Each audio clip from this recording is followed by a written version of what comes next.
اعوذ باللہ من الشیطان الرجیم بسم اللہ الرحمن الرحیم السلام علیکم. اللہم انی اسألک علما نافعا واعوذ بک من علم لا ینفع. کیسے ہیں بچوں آپ سب لوگ؟ آج ہم اپنی کتاب ترجمۃ القرآن المجید جو 11ویں جماعت کے لیے ہے، Punjab curriculum and text book board Lahore کی، اس کا آغاز کریں گے. ہمارے لیکچرز کا یہاں پر آپ اس یوٹیوب کے اوپر جو چینل ہے ہمارا، اس کے اوپر آپ کو اس بک کے سارے لیکچر انشاءاللہ ملتے رہیں گے. آج ہم اس کے پہلے لیکچر کا آغاز کریں گے، اور جو پہلی صورت ہے وہ سورہ بقرہ ہے. اچھا، اس کا یہ ہے کہ سورہ بقرہ کو 3 لیکچرز میں اس کا جو اردو کا جو پورشن ہے، جس میں اس کی تعارف ہے، خصوصیات ہیں، فضیلت ہے اور اس کے اہم نکات ہیں، ان کو ہم 3 لیکچرز میں کور کریں گے. دیکھنے میں یہ 3 جو ہے پیجز ہیں، لیکن آپ کو میں اتنے اچھے طریقے سے ان کو تفصیل کے ساتھ بتاؤں گی کہ انشاءاللہ عزیز آپ کو یہ لیکچر سننے کے بعد آپ کو پیپر کی تیاری میں 80% جو ہے وہ آپ کو لگے گا کہ آپ کی پریپریشن ہو چکی ہے. اور اس کے بعد ہم جو مخصوص منتخب آیات بتائی گئی ہیں، ان کو جو ہے ان کا ترجمہ دیکھیں گے، اور اس کے بارے میں اس کی تھوڑی بہت تفسیر جو بنتی ہوگی، یا اس کی جو کن آیات جو ہے وہ کون سی آیات کس حالات میں نازل ہوئی، یا جو بھی اس کا بنتا ہوا سمجھانا، وہ انشاءاللہ کریں گے. اور اس کا آغاز کرتے ہیں. اس میں جو ہے آپ اپنی بکس کھول لیں. یہاں پہ شاید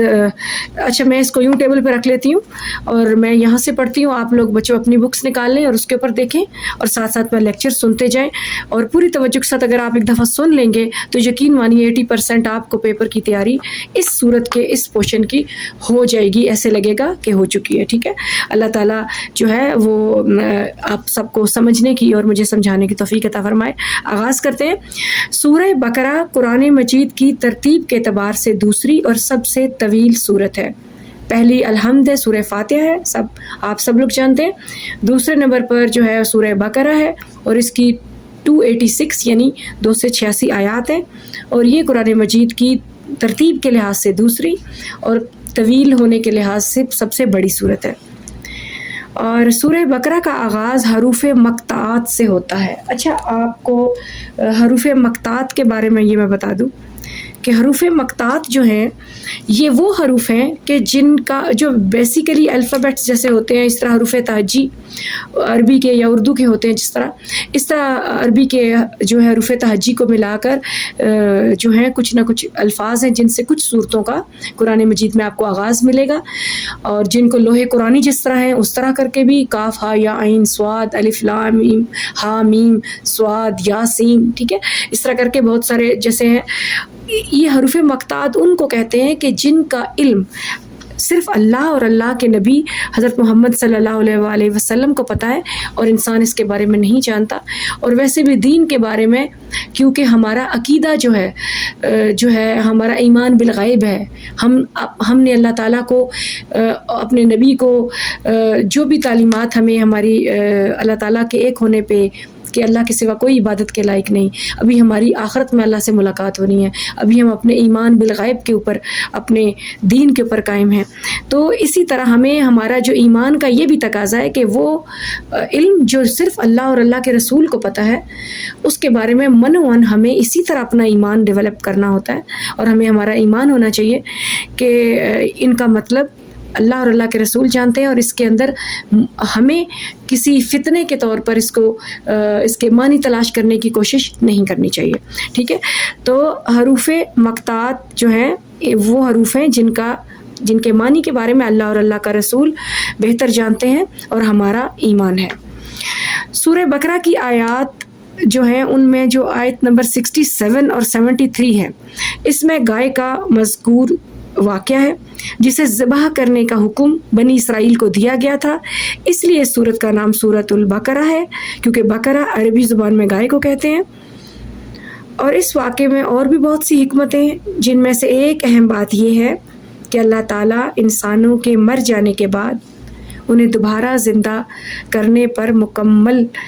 قدرت رکھتا ہے، کل شائن قدیر ہے، اور وہ حی القیوم ہے، یعنی زندہ رکھنے والا اور قائم رہنے والا بھی ہے۔ نبی کریم صلی اللہ علیہ وآلہ وسلم جب ہجرت فرما کر مدینہ منورہ تشریف فرما ہوئے تو یہ صورت نازل ہوئی، یعنی کہ یہ مدنی صورت ہے۔ مدینہ منورہ میں جن لوگوں کو اسلام کی دعوت پیش کی جا رہی تھی وہ مکہ مکرمہ کے رہنے والوں سے مختلف تھے۔ یہاں اسلام کی دعوت جس مرحلے میں داخل ہو رہی تھی اس کی ضروریات اور تقاضے بھی بالکل نئے تھے، اس لیے اس صورت کے موضوعات اور مضامین مکی دور کی صورتوں سے فرق میں ہیں اور بہت نمایاں فرق نظر بھی آتا ہے۔ سورہ بقرہ بہت فضیلت والی صورت ہے۔ صحابہ کرام جو ہیں رضوان الاجمعین جو ہیں وہ کہتے تھے کہ جو شخص سورہ بقرہ اور سورہ آل عمران کا عالم ہوتا تھا ہم میں، اسے بہت عزت اور تکریم اور جو ہے بہت ایک درجہ اور مرتبہ دیا جاتا تھا، ٹھیک ہے۔ یہ مسند احمد کی 12216 جو ہے وہ حدیث بھی ہے۔ اچھا، یہ جو آپ نے پڑھا، پہلے میں اس پیراگراف کو تھوڑا سا آپ کو ایکسپلین کر دوں کہ یہ بات تو آپ کو سمجھانے کی ضرورت نہیں کہ یہ سورہ بقرہ عربی میں گائے کو کہتے ہیں کیونکہ اس میں گائے کا واقعہ ہے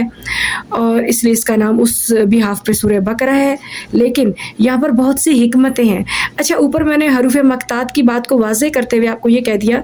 اور یہ کہا کہ جو ہے ہمارا ایمان بالغیب جو ہے وہ ایک مسلمان کی اور ایک مومن کی معراج ہے، ٹھیک ہے۔ تو اس کے بارے میں ایک بڑی خوبصورت حدیث میرے اس میں آئی ذہن میں، تو میں ضرور آپ لوگوں سے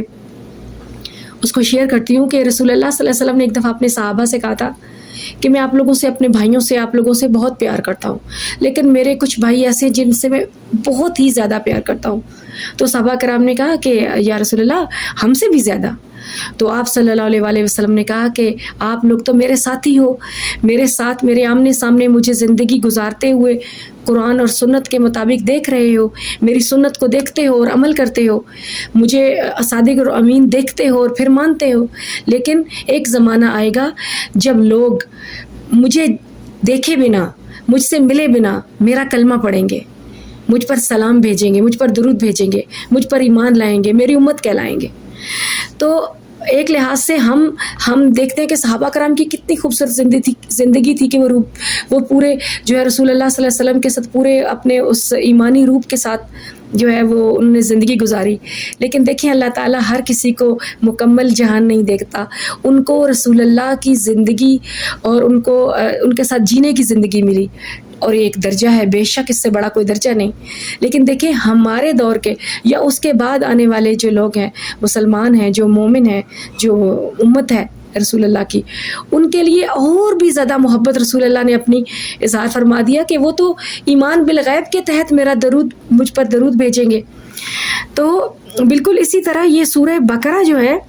اس کے اندر حکمت صرف یہ نہیں کہ گائے کا واقعہ ہے اور آپ ایک سٹوری کی طرح سن لیں کہ اچھا جی یہودیوں نے جو ہے بار بار کوسچن کیے کہ اچھا ٹھیک ہے، پھر آپ پوچھ کر رہے ہیں گائے کا رنگ کیسا ہو، گائے کیسی ہو، یہ آپ آگے ہم اس میں پڑھیں گے کہ انہوں نے ایسا تھا کہ ایک جو ہے آدمی تھا، اس کا قتل ہو گیا اور ایک دوسرے آدمی کے گھر کے دروازے کے پر وہ لاش پڑی ہوئی تھی۔ اب جو اس بندے کا صرف ایک بھتیجا تھا، اس نے شور مچا دیا کہ میرے چچا کو کسی نے قتل کر دیا ہے۔ اب سارے یہودی اب دیکھ رہے کہ قاتل کون ہے، یہ دیکھ رہے ہیں، انہیں معلوم نہیں پڑ رہا تھا، تو انہوں نے ایسا کیا کہ انہوں نے کہا کہ موسیٰ کے پاس چلتے ہیں کہ وہ اللہ کا نبی ہے اور اس کو تو بڑا اس بات کا علم ہے، تو موسیٰ سے پوچھتے ہیں کہ پوچھیے اپنے اللہ سے اور اپنے رب سے کہ اس کا قاتل کون ہے۔ اب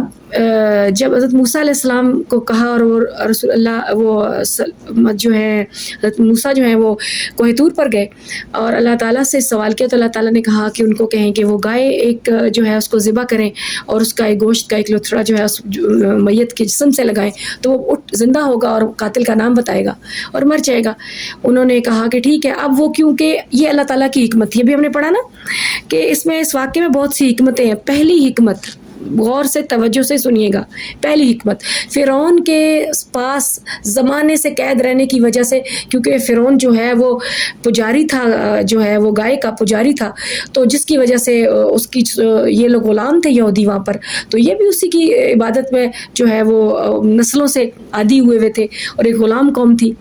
اور آپ کو پتہ ہے کہ جو غلام قوم ہوتی ہے اس کا اپنا کوئی نظریہ نہیں ہوتا، تو جس کی غلام ہوتی ہے اس کے نظریے پہ چلتی ہے، تو بس اسی فرعون کی جو ہے مذہب کے نظریے پہ یہ لوگ چل رہے تھے اور گائے کے لیے ان کے پاس بہت زیادہ محبت تھی دل میں. اب کیا ہوا کہ اصل میں وہ لیم ایکسکیوزز کر رہے تھے کہ ہمیں گائے کو ذبح نہ کرنا پڑ جائے. اور انہوں نے وہاں پر سورہ بقرہ میں ہم پڑھیں گے بھی، انہوں نے موسیٰ علیہ السلام سے کہا کہ تم ہم سے مذاق کر رہے ہو. موسیٰ علیہ السلام نے کہا کہ میں کیوں مذاق کروں گا، میں اللہ تعالیٰ سے، اللہ کا نبی، میں پناہ مانگتا ہوں کہ میں ایسے بےہودہ حرکت کروں کہ تم لوگوں سے مذاق کروں. تو انہوں نے اب وہ موسیٰ علیہ السلام کو ان پر ایمان لا چکے تھے. حضرت موسیٰ جو ہے ان کو وادی طی میں لے کر آ گئے تھے، وہاں سے نکال کر اور پانی کے اندر سے بچا کر. اب وہ اس لیے بظاہر تو وہ کچھ بھی نہیں کہہ سکتے تھے، لیکن اندر ان کے دل میں کہیں اندر گائے کے بارے میں جو محبت تھی، وہ جو ان کے دلوں میں غلامی کے وقت کی موجود تھی، وہ نکال نہیں پا رہے تھے. اور وہ ایک شرک تھا. اور وہ جو بہت ساری جو حکمتیں ہیں سورہ بقرہ کے اندر، اور جو گائے کے واقعے کے خاص طور پر جو حکمتیں، ان میں سب سے پہلی حکمت شرک کی نفی تھا. آپ یہاں اپنے پاس لکھ لیں یہاں پر کہ جو یہ یہاں پر لکھا ہے نا کہ بہت سی حکمتیں تھیں، تو اس میں یہاں پر لکھ لیں کہ شرک کی جو ہے وہ نفی کی سب سے پہلے. وہ اس طرح کہ اب انہوں نے اگلا کوسچن کیا کہ اچھا یہ پوچھیں کہ گائے کا رنگ کیسا ہو، اچھا گائے کی عمر کیا ہو. اب جب بار بار وہ کوسچن کر رہے ہیں اور اللہ کا نبی ہے وہ، اور ذرا بھی احترام کو ملحوظ خاطر نہیں کر رہے ہیں، اور بار بار کہہ رہے ہیں اپنے رب سے پوچھو. جب نعمتیں چاہیے ہوتی ہیں تو پھر وہ شکر ادا کرنا شروع کر دیتے، اور جب ان کو کسی اور چیز کی ضرورت پڑتی تو باقاعدہ یہ الفاظ کہتے کہ اپنے رب سے پوچھو. یعنی اس قسم کی جتنی اس قوم کو اللہ نے نبی بھیج کے عظیم بنایا تھا، وہ اتنی ہی نافرمان تھی، اور اتنا ہی جلدی وہ اپنے جو ہے وہ وعدوں سے پھر جاتی تھی. اور یہ اس بارے میں یہودی جو ہیں وہ اس پورے جو صورت میں آپ دیکھیں گے کہ وہ اس بارے میں بار بار بار بار آزمائے گئے کہ اپنی ہی بات سے پھر جانے والے، اپنے ہی وعدے کو بھول جانے والے، توڑ دینے والے، اور اپنی ہی بات سے پھر جانے والے. تو بار بار جب انہوں نے حضرت موسیٰ علیہ السلام کو بھیجا، اور بار بار اللہ تعالیٰ کی ذات نے پھر اس کو اور بھی کمپلیکیٹڈ کر دیا. کیونکہ کہتے ہیں نا کہ جو دین ہے یا جو ایمان ہے، اس کا تقاضا یہ ہے کہ آپ من و ان جو ہے اس پر ایمان لائیں. اب جب آپ اپنی مرضی کے سوال کر کے بار بار اس کو اور فتنہ بنا رہے ہیں، تو پھر اللہ تعالیٰ کی ذات بھی وہ جو ہے نا کہ وہ اللہ تعالیٰ کے ساتھ جو ہے پلاننگ کر رہے ہیں، تو اللہ تعالیٰ سے بڑا پلانر ہی کوئی نہیں ہے. تو اللہ تعالیٰ نے پھر اس کو اور کمپلیکیٹڈ کیا کہ ہاں گائے کا رنگ جو ہے وہ اس طریقے کا ہو، کھلتا ہوا ہو، اور وہ نہ جوان بہت زیادہ ہو اور نہ ہی وہ بچی ہو، اس کے کھیتی باڑی میں بھی اس کو استعمال نہ کیا گیا ہو، نہ پانی نکالنے کے. اچھا پھر انہوں نے کہا کہ اب اس طرح کی تو بہت ساری گائے مل رہی ہیں، تو جو ہے کوسچن کرتے گئے. اب آخر میں جب سارے کوسچن ان کے پورے ہو گئے تو ان کو پھر اس طرح کی گائے بھی مل گئی، کیونکہ وہ تو اللہ تعالیٰ کا بے شک امر ربی تھا. تو انہوں نے جب اس کو ذبح کیا اور اس کا ایک ٹکڑا جو لگایا اس جسم کے ساتھ مردے کے، وہ بیٹھ گیا، اور اس نے اپنے بھتیجے کا جس نے شور ڈالا تھا کہ میرے چچا کو قتل کر دے، بیسیکلی جائیداد کے لیے اس نے قتل کیا تھا، تو اسی کا جو ہے وہ نام آیا، اور وہ پھر وہ بندہ مر گیا. اس کی گائے کے واقعے کی ایک حکمت یہ ہے کہ جو شرک کے خلاف جو ہے وہ ایمان کا جو ہے وہ تقاضا پورا کرنا اور ایمان کی اہمیت تھی. اور دوسری بات یہ تھی کہ اللہ تعالیٰ حی اور قیوم ہے، وہی زندہ رکھنے والا، قائم رکھنے والا ہے، اور وہی ہے جو ہر چیز پر قادر ہے. ٹھیک ہے، اور اسی اللہ نے موسیٰ کو ان کے پاس تورات کو لے کر بھیجا، تو پھر اس پر ایمان مکمل اور جامع ہونا چاہیے. یہ بات سمجھانا مقصد تھا ان کو. تو بہرحال اس واقعے سے ان کے جو ہے وہ ایک شرک کی جو ہے وہ بات بھی سامنے آئی، اور اللہ تعالیٰ کی جو ہے بزرگی ہے وہ بھی سامنے آئی. اچھا اب آگے یہ جو واقعہ ہم نے پڑھا کہ نبی کریم صلی اللہ علیہ وسلم جب ہجرت فرما کر مدینہ منورہ شریف لائے تو یہ صورت نازل ہوئی، مدنی صورت ہے. اچھا اب ایسا ہے کہ مکی صورتوں اور مدنی صورتوں میں ویسے تو جو ہے قرآن مجید کا ایک سلسلہ ہے جو مکہ سے شروع ہوا اور مدینہ تک جو ہے آپ کی لائف میں یہ تقریباً 23 سال کے اس میں عرصے میں پورا قرآن نازل ہوا. لیکن آپ سوچیں کہ جیسے ہم نئی کلاس میں جاتے ہیں، جیسے بچے پری اسکول میں داخل کرتے ہیں تو ان کے پاس زیادہ بکش نالج ان کو نہیں دیا جاتا، ان کو کھیل کے ساتھ تھوڑی ایکٹیویٹیز کے ساتھ ان کو کچھ چیزیں سمجھائی جاتی ہیں. اس کے بعد پھر وہ کے جی، نرسری اور پریپ 1 اس طرح کر کے ہماری اسٹیجز ہوتی ہیں. اب اس میں کیا ہوتا ہے، کہیں پھر آگے جا کے بچوں کو کلرنگ، میچنگ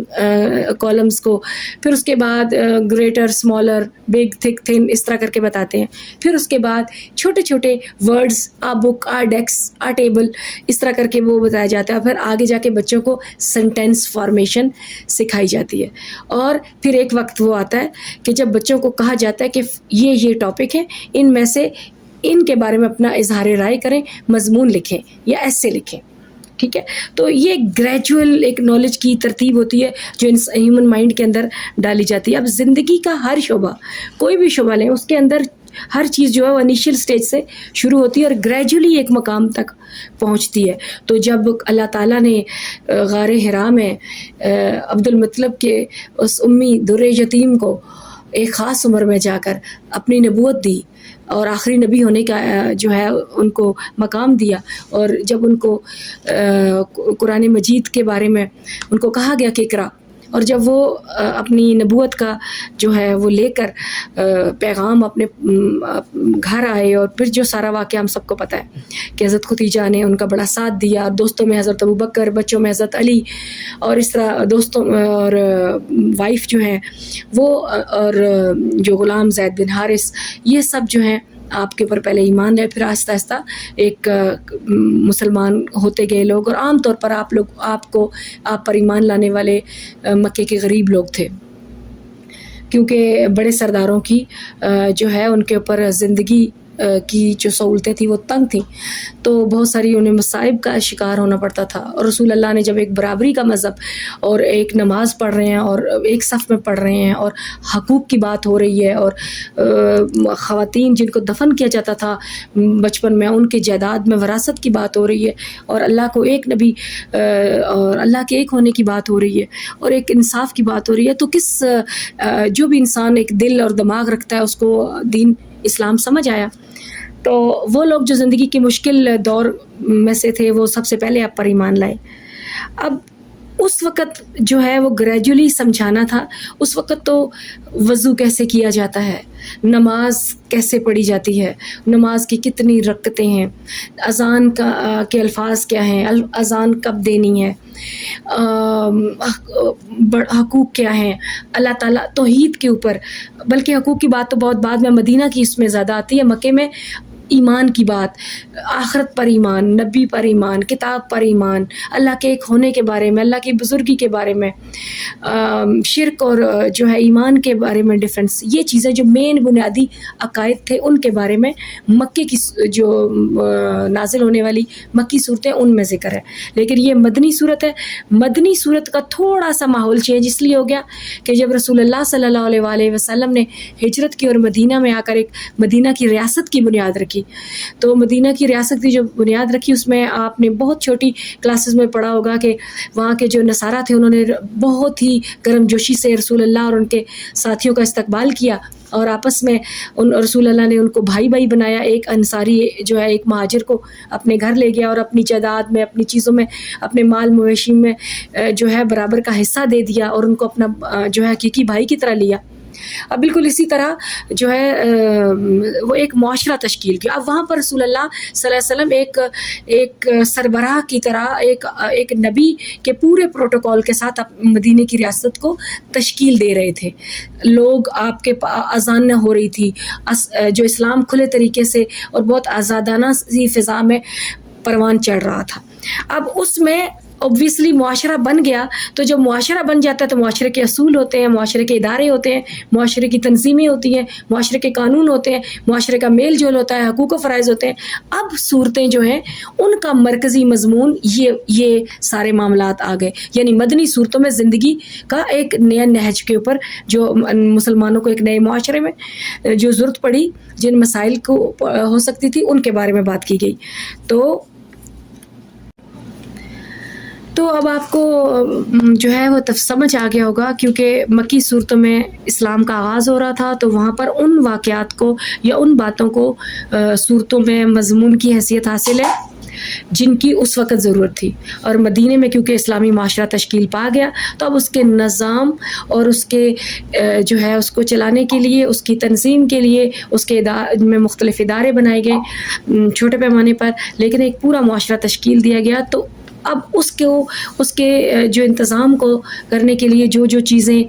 اور جو مسائل اور جو حکمتیں ہو سکتی تھی وہ اگلی صورتوں کا موضوع بنی. اور مختلف جنگیں بھی ہوئیں جن کا ہم آگے سورہ آل عمران میں پڑھیں گے، اور وہ بھی اس کا حصہ بنی، کیونکہ جنگیں بھی جو ہے وہ آزاد معاشرے میں اور آزاد قوموں کو جو ہے وہ درپیش ہوتی ہیں اور آتی ہیں، اور ان کا ہونا ایک انیویٹیبل ہوتا ہے، ناگزیر ہوتا ہے اپنی بقا کے لیے اور اپنے نظریے کے لیے. اور بالکل جو ہے یہ ساری ترتیب اسی طرح چلے گی. ٹھیک ہے. اچھا، آگے ہے کہ حضرت محمد صلی اللہ علیہ وآلہ وسلم نے فرمایا اپنے گھروں کو قبرستان نہ بناؤ، یعنی ذکر و تلاوت سے گھروں کو خالی نہ کرو. بے شک شیطان اس گھر میں داخل نہیں ہوتا جس میں سورہ بقرہ کی تلاوت کی جائے. یہ صحیح بخاری کی 780 حدیث ہے. اور جو ہے اس سے آپ یہاں واضح ہو جاتا ہے. اور آپ کو یہ پتہ ہے کہ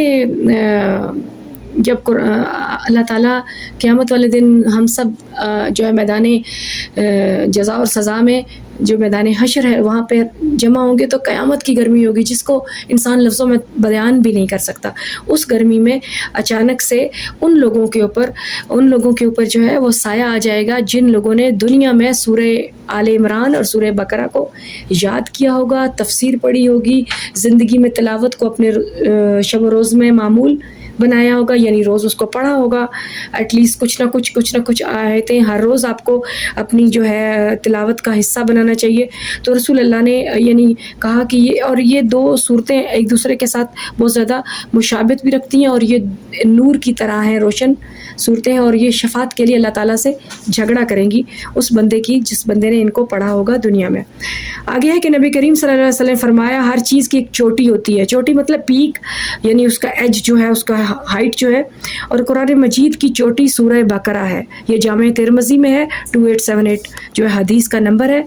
حضور صلی اللہ علیہ وسلم نے فرمایا سورہ بقرہ پڑھا کرو، اس کے پڑھنے میں برکت ہے، چھوڑنے میں حسرت اور بدنصیبی ہے. اور اہل باطل یعنی جو جادوگر ہوتے ہیں، جو ٹونے ٹوٹکے کرتے ہیں، یا جو نوسر باز قسم کے لوگ ہوتے ہیں جو لوگوں کو پیر فقیر اور اس طرح کا بن کے اور لوگوں کے ایمان کے ساتھ کھیلتے ہیں، کھلواڑ کرتے ہیں، ان لوگوں کا اس پر بس نہیں چلتا، یعنی ان کا فریب اثر نہیں کرتا. یہ صحیح مسلم کی 804 حدیث ہے. اور یہ دیکھ لیں کہ یہ جو ہے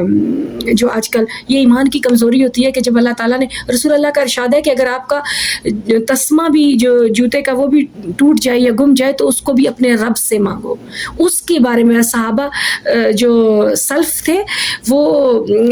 کچھ بھی اگر گھر میں ان کے کوئی نمک بھی انہیں کھانے کے لیے جو استعمال تھا وہ ختم ہو جاتا تھا تو وہ اللہ تعالیٰ سے نمک بھی اللہ تعالیٰ سے باقاعدہ دعا کر کے مانگتے تھے. تو ایمان کا تقاضا اور ہائٹ یہ ہونی چاہیے. اور بے شک سورہ بقرہ کو پڑھنے اور اس کو سمجھنے اور اس کی تفسیر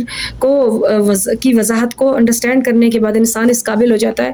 اور اپنے ایمان میں اس سٹیج پر پہنچتا ہے کہ وہ کسی شرک کا، کسی بدعت کا شکار نہیں ہوتا. اللہ تعالی ہم سب کو اس سے محفوظ رکھے، آمین.